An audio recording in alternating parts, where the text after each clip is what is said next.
There comes a point in your life when being surrounded by people begins to feel lonelier than being alone. You can sit at a table filled with conversation, laughter, familiar faces, people you have known for years, and still feel something inside you, slowly pulling away. You smile, you respond, you participate. From the outside, nothing seems wrong, but somewhere beneath the surface, a question begins to appear. Why do I feel more like myself when I leave? At first, you may feel guilty for even asking it. These are people you care about. Some of them have been part of your life for years. There may have been no betrayal, no dramatic conflict, no single moment you can point to and say, "This is why everything changed." And yet something has changed. You notice it when you come home after spending hours with people and finally close the door behind you. There is silence.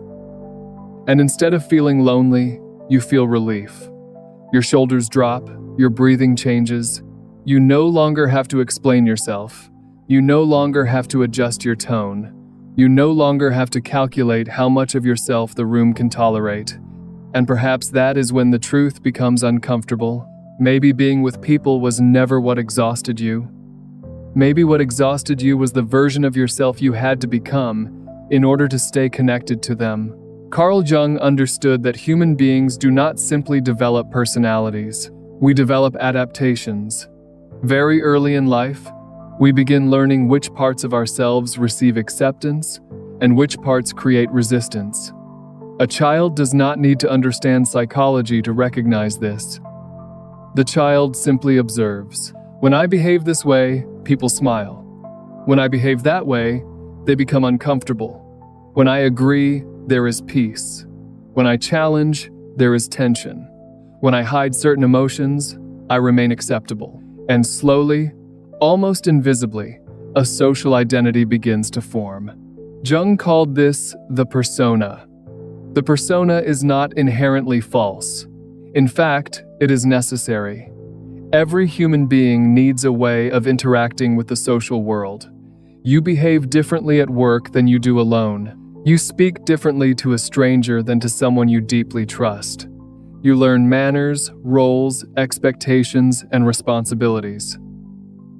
The problem begins when the mask becomes so successful that you forget there is a face underneath it. You become the reliable one, the calm one, the agreeable one, the strong one, the person who never creates problems, the person who listens, the person who understands, the person who forgives, the person who adapts. And because this version of you receives acceptance, you continue strengthening it.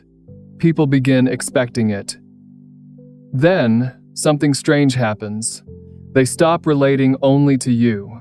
They begin relating to the role you have learned to play, and you may not notice the difference for years, until one day, something inside you becomes tired.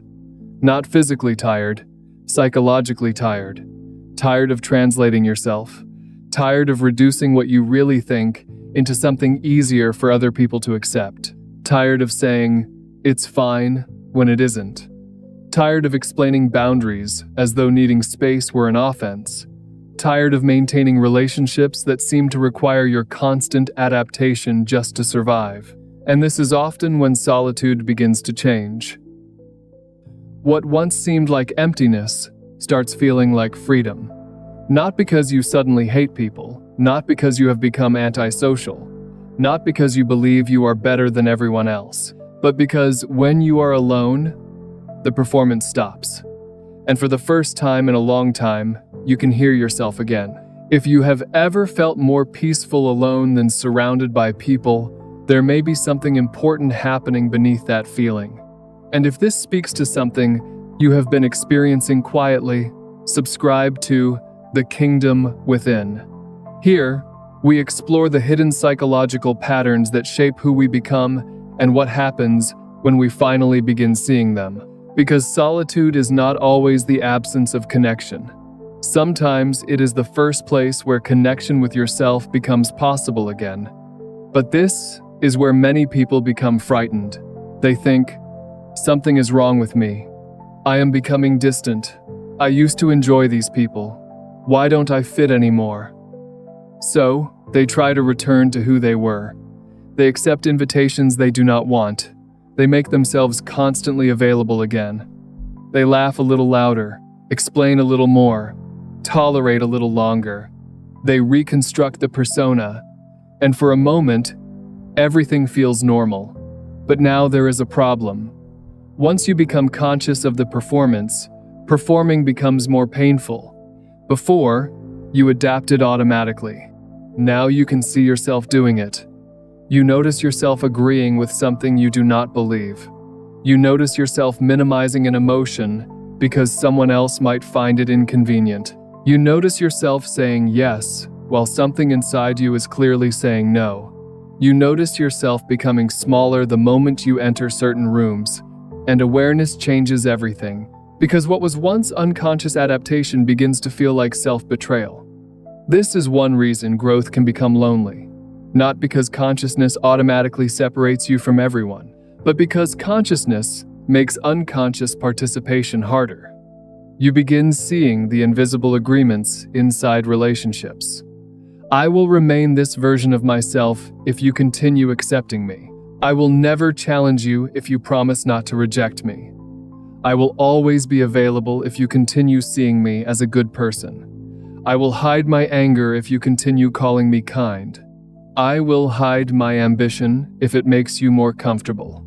Nobody says these things aloud, but many relationships quietly organize themselves around them. And the moment one person changes, the agreement becomes visible. You set a boundary. Someone becomes colder. You stop explaining yourself. Someone calls you distant. You stop being constantly available. Someone says you have changed, and suddenly, you discover something painful. Some people were not only attached to you, they were attached to the version of you that made their relationship with you predictable. That does not mean their affection was false. Human relationships are more complicated than that. Someone can genuinely love you and still resist your growth. Someone can want the best for you and still become uncomfortable when the best for you changes the role you play in their life. And you can do exactly the same thing to others. This is why individuation requires honesty rather than blame. Jung's idea of individuation was never about becoming superior to other people. It was about becoming whole. And wholeness requires recognizing not only what others have projected onto you, but what you participated in yourself. You helped build the persona. You learned how to gain approval. You learned how to avoid rejection. You discovered which version of yourself produced the least resistance. Perhaps that strategy protected you for years. But every adaptation eventually has a cost. And the cost of excessive adaptation is that you can become accepted everywhere while feeling known nowhere. People know your habits, your work, your stories, your preferences, your jokes. But do they know what you are afraid to say? Do they know what you really want? Do they know what exhausts you? Do they know the parts of yourself you have spent years hiding because they did not fit the image everyone had of you? More importantly, do you? This is where solitude becomes psychologically significant. Because when the social mirror disappears, you begin discovering how much of your identity depended upon reflection. Without other people responding to you, who are you?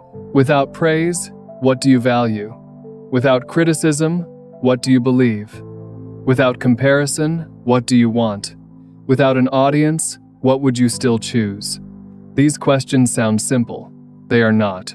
Because the persona may have existed for so long that you no longer know where adaptation ends and identity begins. You may think you are naturally agreeable, but perhaps disagreement once threatened belonging. You may think you are naturally selfless, but perhaps needing anything once made you feel guilty. You may think you are naturally quiet, but perhaps speaking honestly once created consequences you learned to avoid. And this is where another Jungian idea enters the picture: the shadow. Most people hear the word shadow and imagine everything dark about themselves.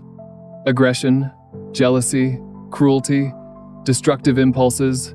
Those things can become part of the shadow. But the shadow is not simply everything bad about you. It contains what consciousness has rejected. And sometimes what you rejected was not evil. Sometimes you rejected strength, directness, ambition, creativity, independence, sensitivity, the ability to say no, the desire to lead, the desire to be seen, the courage to disappoint someone. Anything that threatened the identity you needed in order to belong could be pushed outside conscious recognition. Imagine someone who has built their entire identity around being kind. They never become angry, never confront, never say anything harsh. Everyone describes them as gentle. But beneath the persona, resentment accumulates. Why? Because anger did not disappear. It simply became unacceptable. So, instead of being consciously expressed as a boundary, it moves into the shadow. Then it appears indirectly. Passive aggression, exhaustion, withdrawal, sudden explosions, secret fantasies of leaving everyone behind. The person says, "I don't understand why I feel this way. I'm not an angry person." But perhaps that is precisely the problem.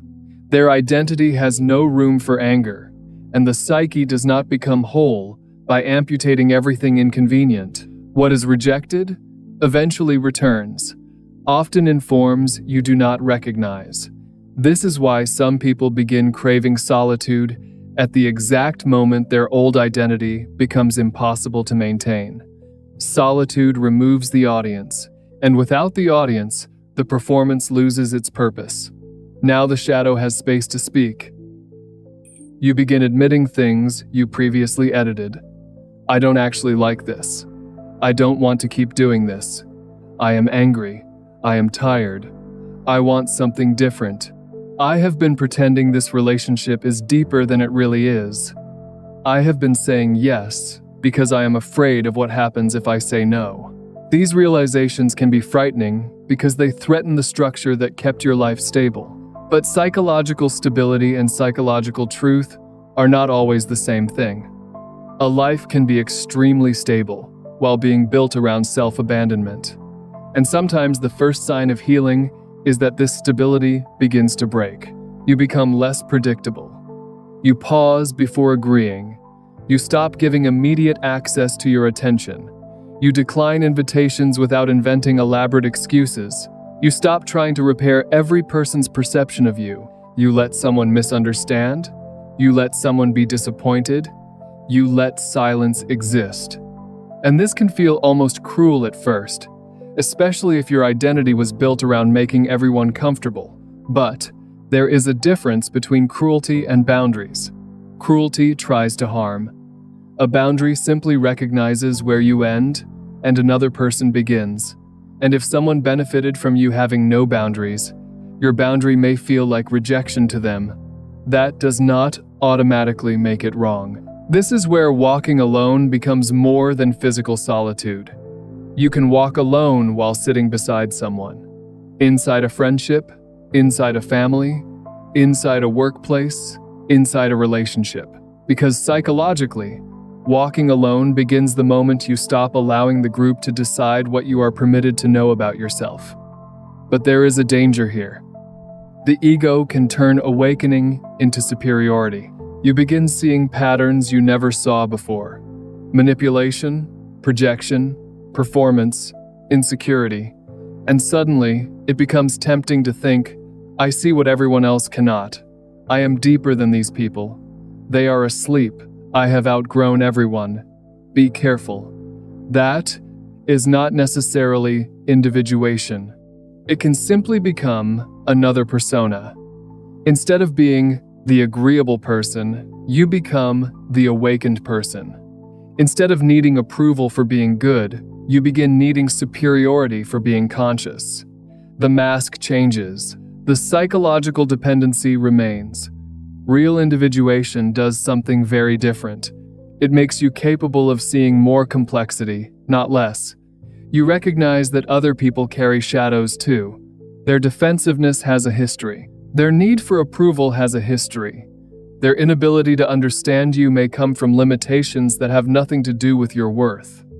You stop needing to turn everyone who cannot accompany you into a villain. Some people are simply not meant to follow you into every chapter, and perhaps you were never meant to follow them into theirs. That does not make either person evil. Sometimes development simply creates divergence, and this is one of adulthood's most difficult truths. Not every relationship ends because somebody did something wrong. Sometimes, two people simply stop needing the same life, and because there is no villain, the ending becomes harder to explain. You almost wish someone had betrayed you, then leaving would feel justified. But what do you do when nothing terrible happened, and yet staying requires becoming someone you no longer are? You listen, not impulsively, not dramatically, honestly, because sometimes loneliness is not telling you that you need more people. Sometimes it is telling you that you need more truth in the relationships you already have.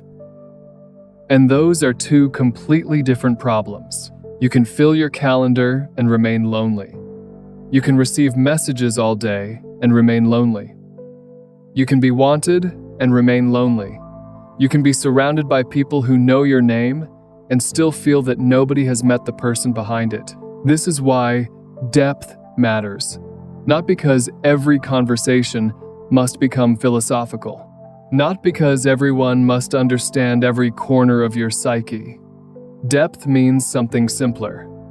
You do not have to disappear in order to remain connected. You can disagree and still belong. You can say no and still be respected. You can reveal uncertainty without being treated as weak. You can grow without the relationship constantly demanding your former identity back. You can have boundaries without affection becoming punishment. You can be silent without having to justify your silence. You can be fully human, and perhaps this is what you were searching for all along. Not more relationships. Relationships in which less of you has to go missing. But there is another reason this kind of connection is rare. To be truly known, you have to risk being seen without controlling what the other person will do with what they see. And for someone who spent years adapting in order to belong, that can feel dangerous. It is easier to be liked for the persona than risk being rejected for something real. So without realizing it, you may have created a painful contradiction. You desperately wanted deeper relationships, but you continued presenting the version of yourself most likely to be accepted.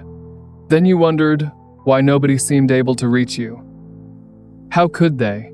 They were meeting the person you had learned to present. This is why solitude can become a necessary stage of individuation. Not as a permanent destination, not as proof that you are different from everyone else, but as a psychological space where you begin separating authentic responses from conditioned ones. For perhaps the first time, you can ask, what do I actually think? What do I actually feel? Would I still choose this if nobody approved? Would I remain in this relationship if I were not afraid of being alone? Would I pursue this goal if nobody could see me achieve it? Would I still call myself this kind of person if nobody rewarded me for being that person? These questions can dismantle an identity, and that is precisely why most people avoid them. Because once you know the answer, continuing as before becomes much harder. Imagine realizing that the career you spent 15 years building was partly an attempt to prove your worth. Imagine realizing that the relationship you refuse to release is sustained more by fear than intimacy. Imagine realizing that your reputation for endless generosity has been built partly upon your inability to disappoint anyone. These discoveries do not make your previous life meaningless, but they change your relationship with it. And this is where the road can become lonely, because your external life may still be organized around an internal identity that no longer exists. People continue expecting the old response, the old availability, the old priorities, the old version of you. But something inside has already moved. You may not even know where it is going, You only know returning feels impossible. This is the psychological space between identities. The old self no longer fits, the new self is not fully formed, and because there is no clear identity to hold on to, you may suddenly ask, "Who am I now?" That question can create anxiety, but it can also create possibility, because for perhaps the first time, you do not have to answer immediately. You can discover, observe, experiment. Become curious about yourself instead of constantly defining yourself. The ego resists this because the ego loves definitions. I am strong. I am successful. I am independent. I am responsible. I am the person everyone can depend on. Definitions create psychological stability, but they also create limitations. Once you become invested in being the strong one, vulnerability becomes threatening. If you are the independent one, needing someone becomes threatening. If you are the good one, anger becomes threatening. If you are the intelligent one, not knowing becomes threatening. Every rigid identity creates a shadow containing what that identity cannot tolerate. And eventually, life has a way of bringing the opposite to the surface. The strong person encounters helplessness. The independent person encounters longing. The agreeable person encounters rage. The successful person encounters failure. The person who always knows encounters uncertainty. And the ego says, something has gone wrong. But perhaps something is trying to become whole. Perhaps life is confronting you with the part of yourself your identity could never contain.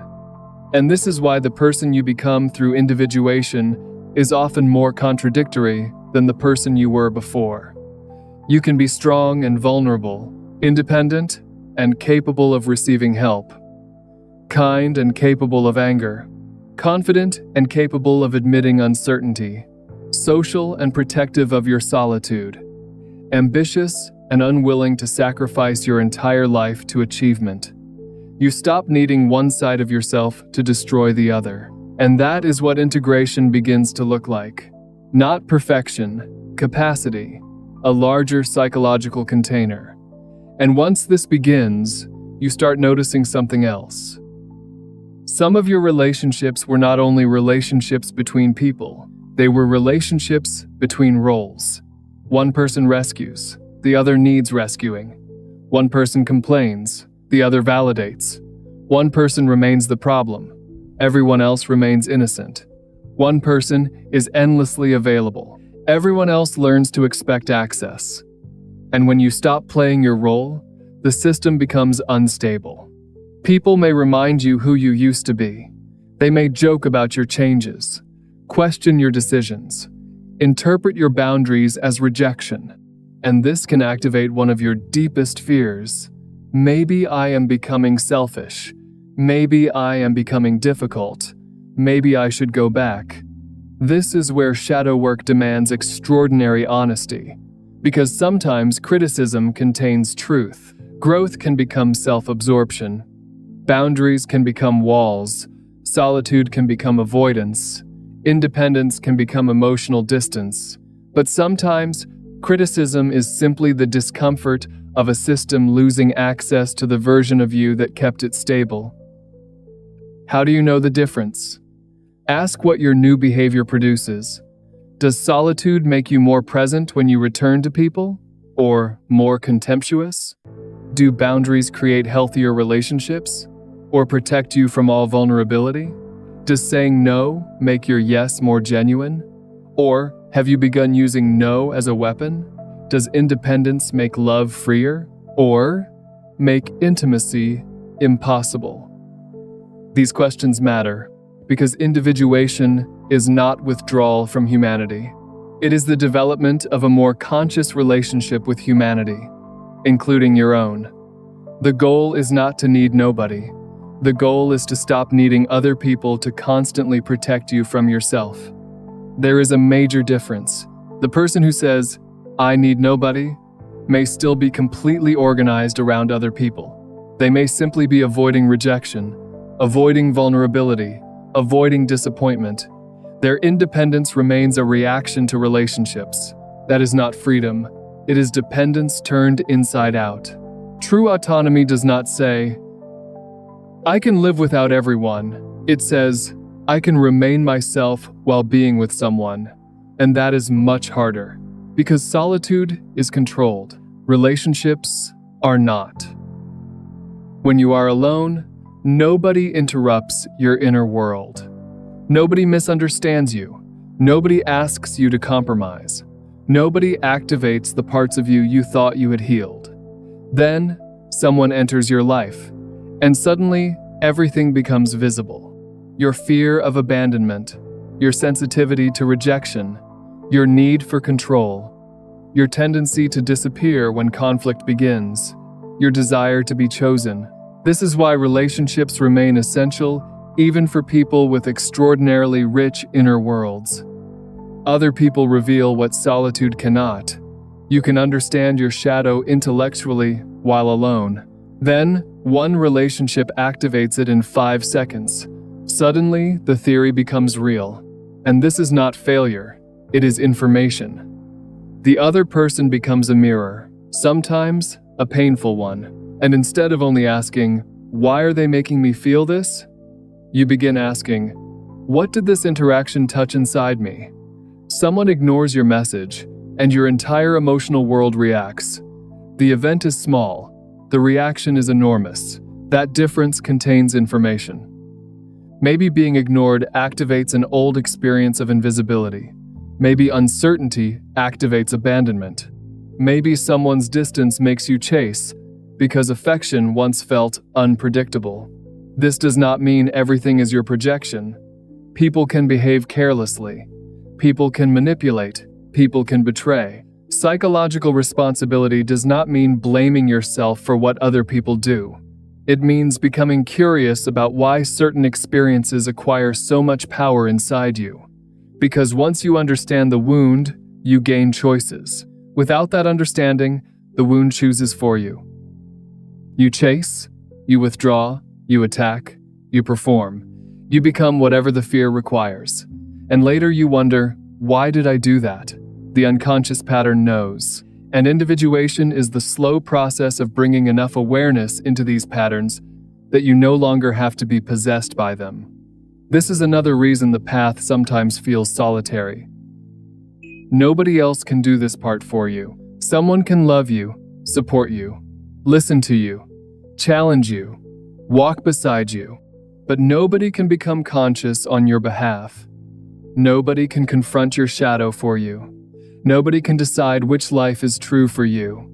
At some point, you have to enter your own interior world alone, and perhaps this is what people misunderstand when they hear that certain paths must be walked alone. It does not mean you were destined to have nobody. It means some psychological thresholds cannot be crossed by committee. There are decisions nobody can validate enough. There are truths nobody can explain to you.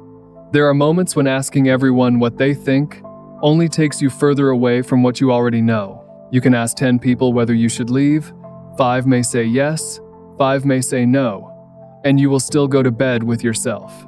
You can ask whether your dream is realistic, whether your boundary is reasonable, whether your new direction makes sense. But eventually, the responsibility returns to you. What do you know? What are you willing to risk? What consequence are you willing to accept?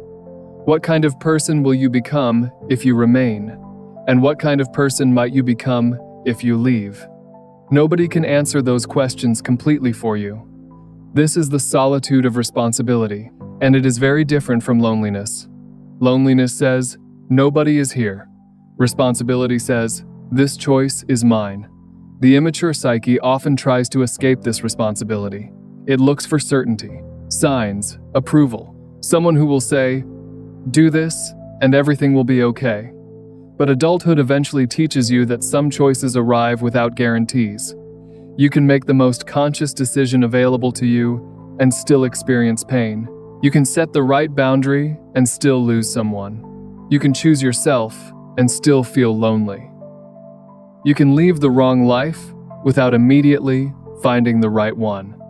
And perhaps this is where many people turn back. Not because the old life was better, because the space between the old and the new became too uncomfortable. They mistake unfamiliarity for error. They think, if this were right, I would feel certain. But transformation often feels uncertain precisely because the old identity can no longer predict what comes next. You are entering territory where your previous strategies no longer provide a map, and this is where you begin learning a different form of trust. Not trust that everything will be easy, trust that you can meet what happens without abandoning yourself. That is a much stronger foundation, because external certainty can disappear overnight. People change, plans fail, circumstances shift, relationships end. But if your relationship with yourself becomes more reliable, uncertainty stops feeling like psychological annihilation. You begin knowing, if someone leaves, I will grieve, but I will remain. If I fail, I will learn, but I will remain. If someone misunderstands me, I can explain myself, but I do not have to destroy myself trying to control their perception. If I discover that I was wrong, I can change. This is inner authority. And inner authority does not make you rigid. It makes you less desperate. You can listen to other people without automatically obeying them. You can receive criticism without collapsing. And this is where discernment changes the question you ask about belonging. You stop asking, how do I make everyone understand me? You begin asking, where can I remain myself without constantly performing? That does not mean every relationship must become deep, intense, or perfectly understanding. It means something simpler. You no longer confuse proximity with connection. You no longer confuse history with compatibility. You no longer confuse being wanted with being known. And because you are less afraid of being alone, you become less willing to abandon yourself just to keep someone close. This is where walking alone begins to reveal its purpose. It was never meant to teach you that you need nobody. It was meant to teach you that needing people does not require losing yourself. You can love and still have boundaries. You can care and still say no. You can be generous without becoming endlessly available. You can belong somewhere without becoming whatever the room expects. And once you understand that, relationships change. You begin noticing how you feel around people, not only how they feel about you. Can you speak naturally? Can you disagree without punishment? Can you be quiet without being questioned? Can you grow without the relationship constantly demanding your former identity back? Do you leave feeling more like yourself or less? These questions matter because the person you are becoming no longer wants connection at any cost. You want connection that leaves enough room for truth. And perhaps that means your circle becomes smaller for a time. Perhaps some invitations disappear. Perhaps certain conversations stop making sense. Perhaps people you once spoke to every day slowly become part of your past. That can hurt. There is no need to pretend otherwise. You can miss someone and still know you should not return. You can love a person and still recognize that the relationship no longer allows you to grow. You can be grateful for a chapter without forcing it to continue forever. Something does not have to become terrible before you are allowed to admit that it is complete. This is one of the hardest lessons of individuation. Not every ending needs a villain. Sometimes, two people simply stop needing the same life. Sometimes a friendship belonged to a version of you that no longer exists. Sometimes the old environment still expects the role you no longer know how to play. And sometimes, the loneliness that follows is not proof that you made the wrong decision. It is simply the space between what no longer fits and what has not arrived yet.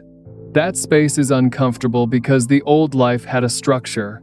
You knew who would call, where you belonged, what role you played. The new life has not become familiar. And the unconscious often prefers familiar pain to unfamiliar freedom. That is why people return, not because the old situation became healthy, because uncertainty feels harder than repetition. But if you rush to fill the empty space, you may recreate exactly what you left. Different faces, same pattern, the same need to be chosen, the same fear of disappointing, the same tendency to become smaller for connection. So, sometimes you need to remain in the quiet long enough to notice what changes when nobody is asking you to perform. You begin learning the sound of your own mind. You begin recognizing the difference between loneliness and self-abandonment, between intuition and fear, between a boundary and a wall, between needing space and avoiding intimacy. And this is important because solitude itself can become another mask. You can say, "I have outgrown everyone," when you are actually afraid of being disappointed again. You can say, "I protect my energy," when you are really protecting an old wound from being touched. You can say, "I need nobody," and still remain completely organized around other people. One identity begs people to stay. Another leaves before anyone gets close. Both can be controlled by the same fear. Real freedom is more difficult. It is being able to remain open without abandoning yourself. It is allowing someone close without handing them responsibility for your identity. It is knowing that another person's presence can enrich your life without becoming the condition for your worth. That is why healthy connection may feel unfamiliar after years of performance. There is less chasing, less guessing, less emotional chaos, less need to constantly prove that the bond exists. You can breathe. At first, you may mistake that calm for lack of depth. But perhaps what you once called chemistry was sometimes anxiety. Perhaps what you called patience was sometimes fear of losing someone. Perhaps what you called loyalty was sometimes refusal to accept that something had ended. And perhaps what you called loneliness was sometimes simply the absence of drama. These realizations are not invitations to judge your past. You did not know what you know now. The point is not to hate who you were. The point is to understand what that version of you was trying to protect. Maybe pleasing people once helped you belong. Maybe silence once kept you safe. Maybe being endlessly useful once made you feel valuable. Those strategies may have served a purpose, but a strategy that once protected you can eventually become a prison. And individuation begins when you can appreciate what protected you without allowing it to control the rest of your life. This is where inner authority grows, not arrogance, not the belief that you are always right, the ability to listen to other people without immediately abandoning your own perception. Someone can say, "You've changed," and you can answer, "Yes." Someone can misunderstand you, and you do not have to spend the entire night trying to repair their image of you. Someone can disagree, and disagreement does not become annihilation. You can receive criticism and ask whether it contains truth. If it does, you learn. If it does not, you let another person have a perception you cannot control. That is psychological separation, and it makes real intimacy possible. Because the purpose of walking alone was never to become unreachable. It was to become reachable without becoming erasable. You were learning how to return to yourself.